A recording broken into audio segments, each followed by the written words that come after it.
Welcome to Sewing Out Loud, the official podcast of Zede Sewing Studio. Here are your hosts, Zede and Mallory.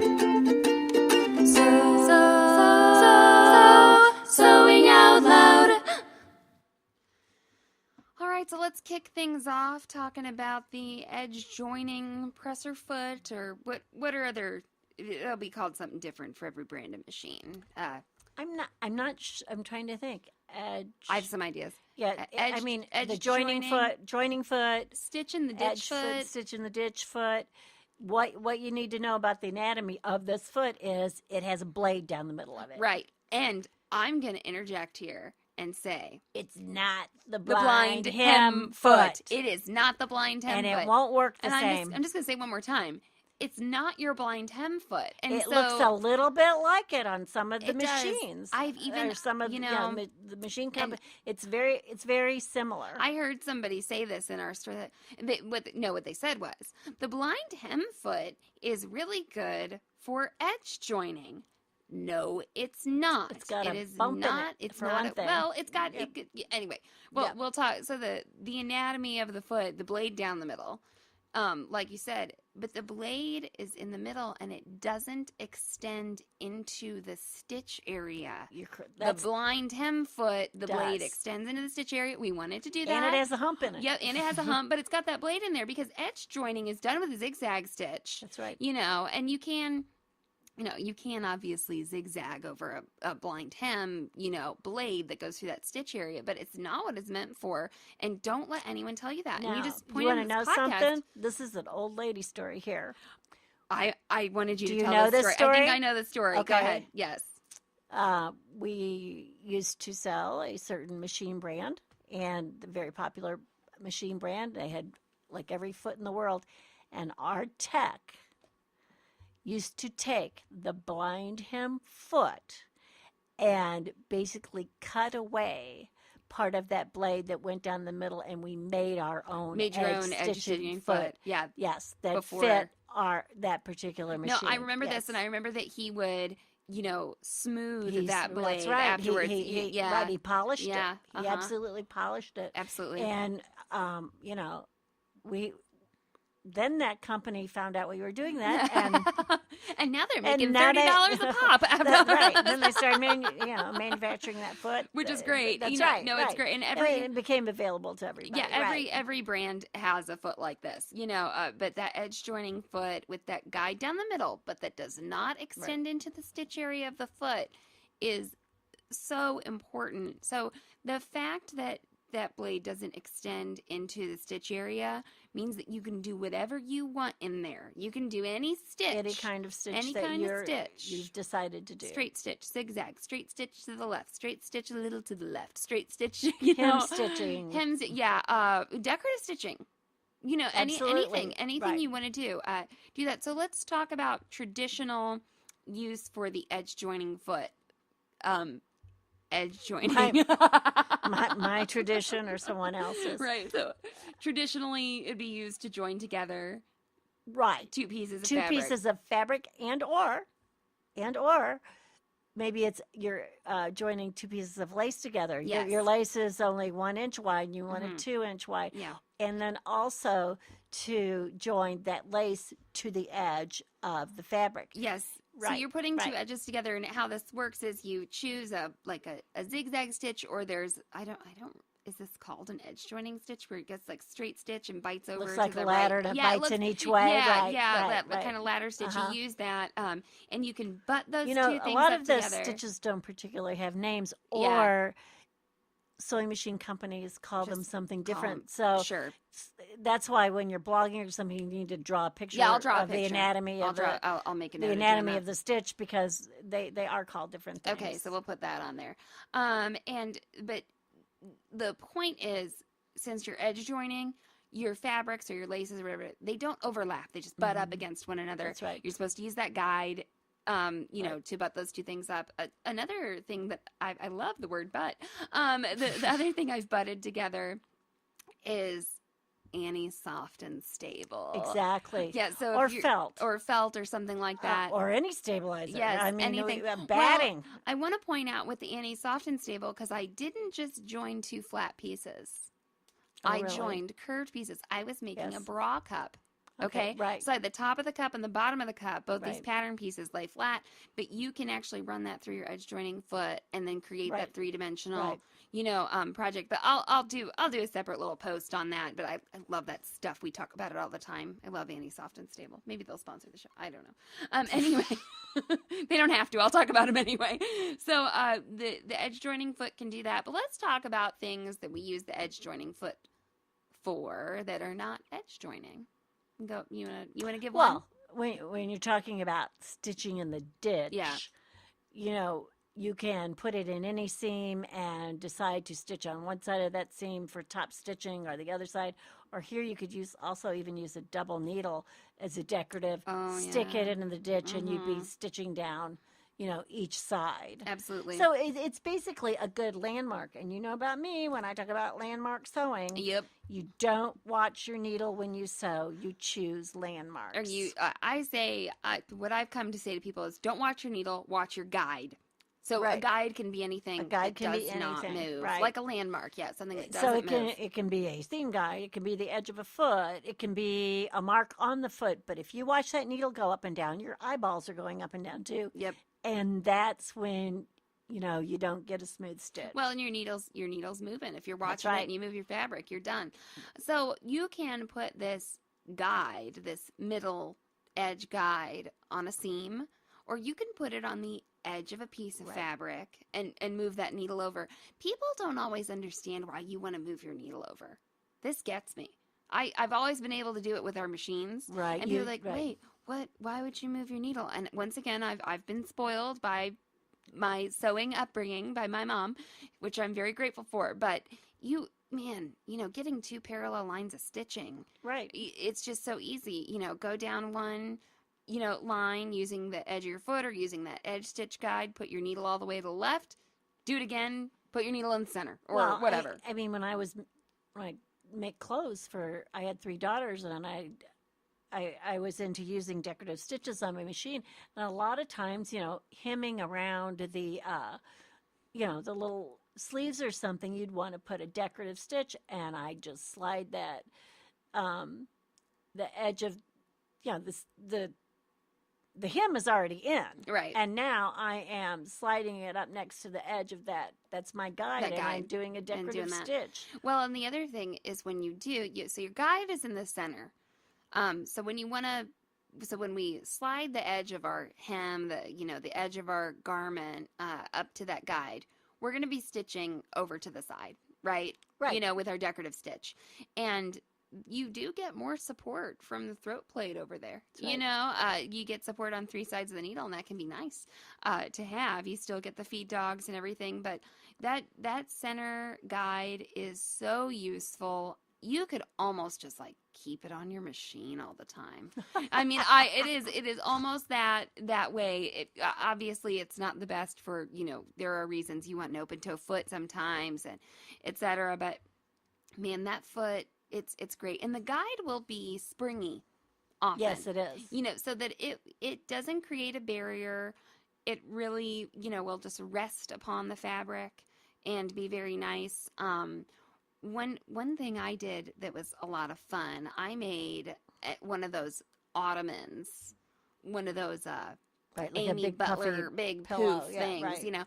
And And it has 8 or 16 sections or and whatever. this one was 6. So I did lots of things. I put embroidery on every other petal of the ottoman, and then I did the star stitch, Right. I did that going down the ditch. And Right. so I was stitching in the ditch, but I wasn't stitching in the ditch with a straight stitch. I was Right. stitching in the ditch with a fun decorative stitch, and it kind of added a little bit of interest. So I'd highly recommend. This is 1 foot. It doesn't come with the machines. The machine companies are very smart. They know you'll want it.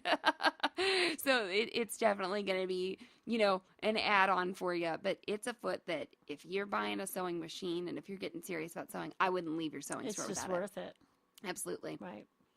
And it's not the same as your A Blindhem foot. It's no not a matter what Blindhem somebody foot. will tell you. And we're not even going to talk about the Blindhem foot in the second half of this podcast, so as to avoid confusion. We'll talk about it 3 podcasts from now or something, okay? I'm pretty sure that if anybody anybody could come to me and say, why would I buy this foot? It's the same as my other foot.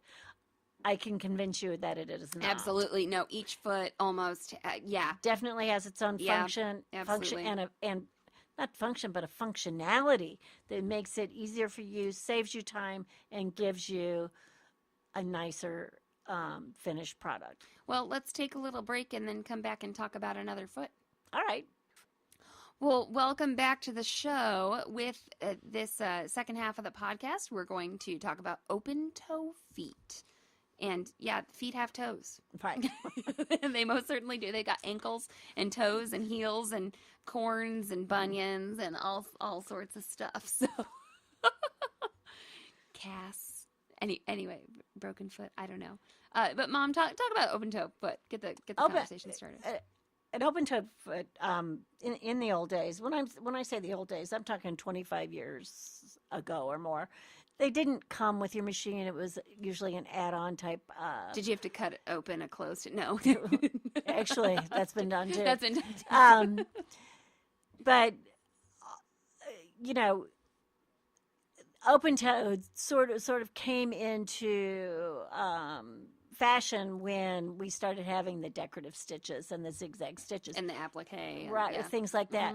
And it's all about being able to visualize. Absolutely. And you want to be able to visualize what you're sewing while you're sewing.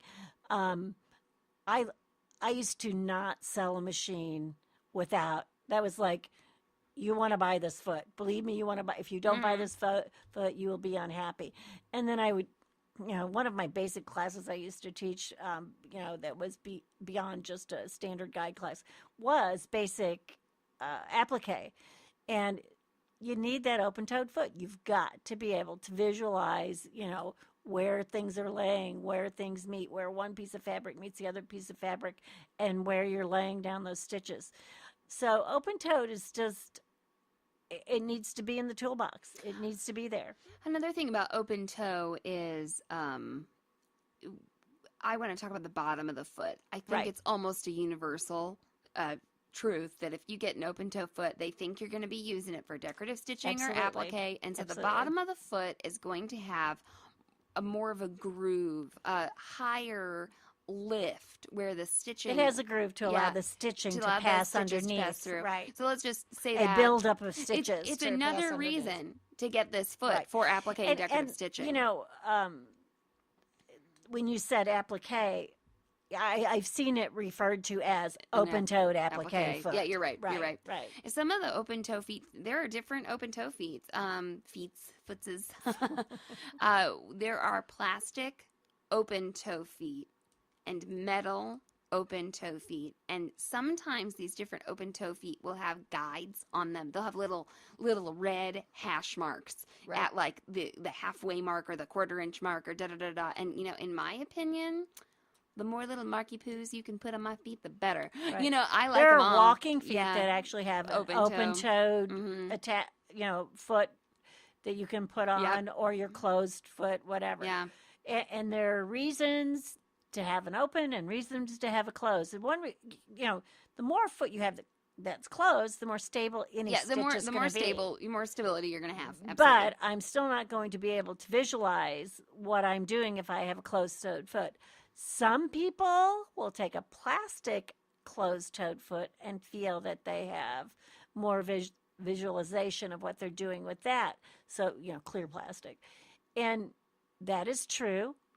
For me, I have tended not to like them because they distort. Yeah. The plastic it's not like, it's good optical plastic I'm looking through. No, I agree.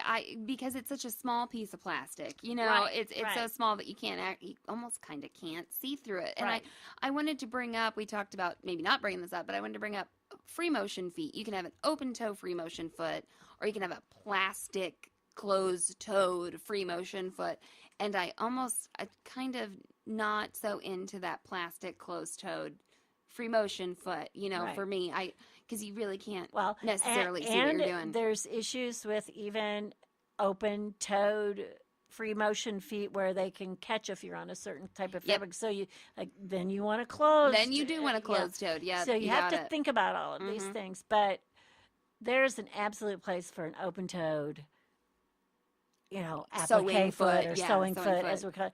There's no reason not to have one. You'll use it if you take a class and you ask a teacher, what would I use this for? If she doesn't come up with any good reasons, maybe you should have a different teacher. Yeah. But there are absolutely so many reasons to use it. One reason I can think of is when you're doing the decorative stitching, it's not just to see where you're laying it Right. down. Like, okay, great. It's going in the blue part of my fabric Right. or something. But maybe you want to see, okay, am I getting to the flower part of Right. the stitch, or am I on the leaf part of my decorative stitch? You can really, that's a big reason. Because Right. honestly, for applique and stuff, I've sometimes found myself using the edge joining foot, Right. for the Right. zigzag capability even.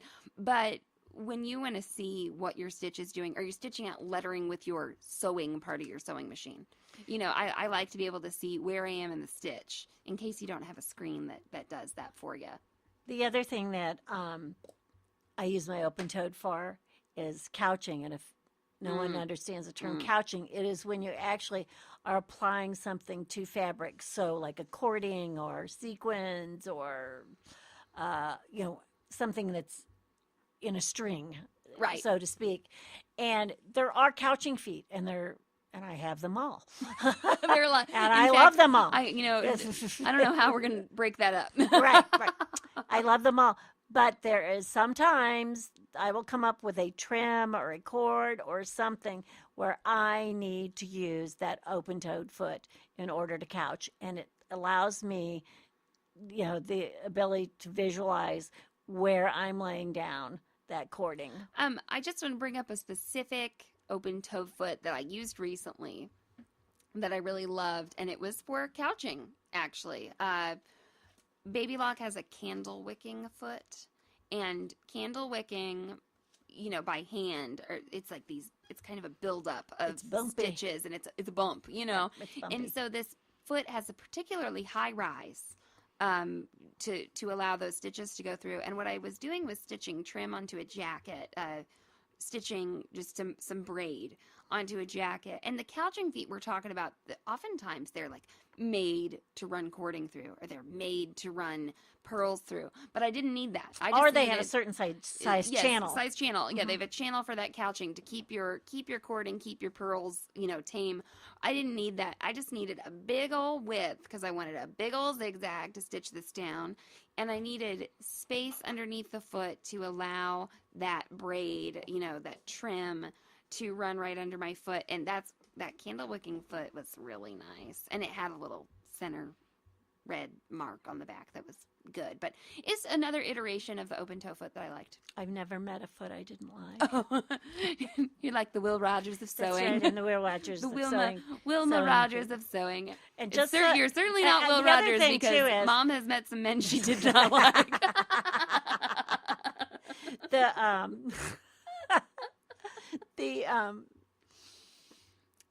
That was This pretty is why funny. we That was sew. pre- that was This is why pretty we sew, funny. because we like the feet, not the people. That's why I live with my dog. No, I don't. My husband doesn't listen to these, so I don't have to worry about there that. you go. But I locked the dog in the car one time for like 12 hours and didn't realize it. And I went to let her out, and she got out, and she was wagging her tail and all happy to see me. And I'm pretty sure if I locked him in the car for 12 hours, he would not have reacted like that when I went to get Just him. to clarify, Just to clarify. she thought that someone else had let the dog out. Someone else was supposed dog to do was that. fine. It was not that. We don't. And I need- thought the dog was out because I saw the neighbor's dog, and I thought it was our dog. Yeah. No, Mom's not an animal cruelty. No practicer. animal was hurt in the production of this podcast. That's right. But no, I have never met a foot that I didn't like. Honestly, I love the sewing tools. All right. Well, thanks for listening to the podcast. Look out for more of these feet podcasts. We'll try to get through all the feet. All the feet. Impossible. Thanks for listening. Bye-bye. Thanks for listening to Sewing Out Loud. For even more expert sewing advice, visit sewhere.com.